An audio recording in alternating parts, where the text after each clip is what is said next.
Okay, great. One more video today for my students. This is Chris Loxley at Loxley String Studios again.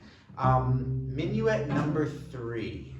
So you'll see here in this one as I go through, this is Suzuki's second piece in second position.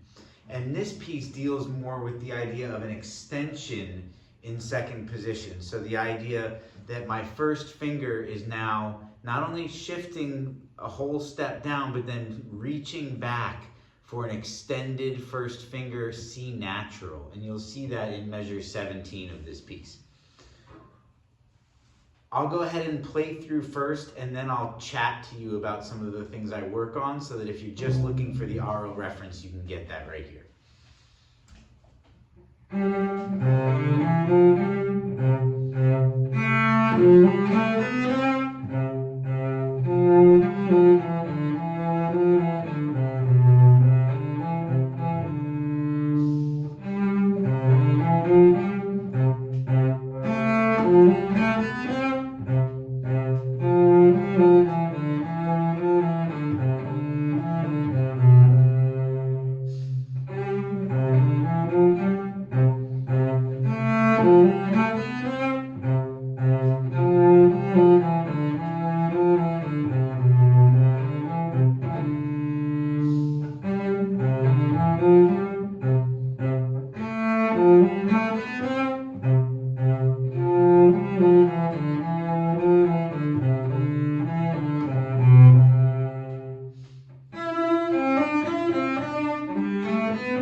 Okay, so I'm going to talk through a couple of the exercises and a couple of the things that you need to do with your shifting here to be able to do this successfully. So there's an exercise on the previous page for Minuet number 1 that I think is still good for those of you who are looking to simply practice the shift to second position. So, as we all know by now, likely, the shift from first to second position consists of taking your fourth finger and replacing it with your second finger, which will get you to the right shape and place on the instrument, right? So that's still really the basic shift that you need in measure 16 as you transition to the second part, right? So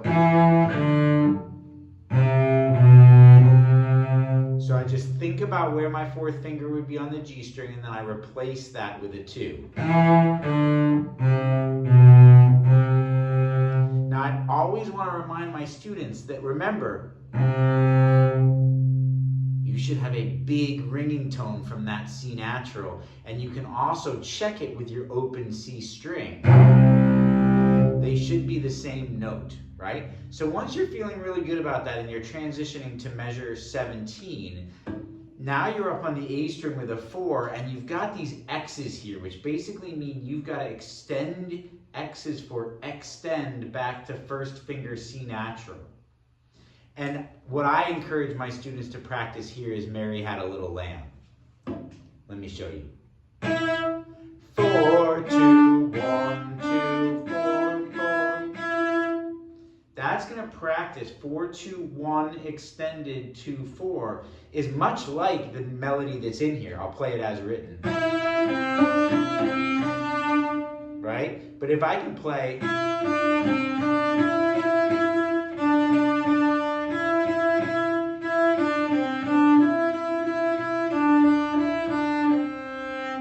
and play that perfectly in tune, I probably feel pretty good about this melody that that comes up after. So the last comment that I'll make, and I'll try to keep the video a little short, is I have lots of ideas about this. One thing as a cellist that I like to do if I'm feeling like that stretch is really big and it's too much for me, and how can I possibly do this without moving my hand and only with an extension? Try removing your thumb from the back of the neck of the cello just a little bit. Don't get it out here like a hitchhiker, but just slightly remove it from the back of the neck and see if that helps you with your extension. What that means is that you're probably carrying some tension back here in your thumb and maybe even squeezing that neck a little bit in a way that any tension is going to reduce flexibility and make it harder for you to extend your fingers on the instrument. So reducing that tension by letting that thumb go and just like having that be a point of information for your body of like, oh, I need to squeeze less, let me make sure I'm not squeezing that thumb, can be an impactful thing for you to do as a student. Great. Hope you enjoyed. Have a great rest of the day.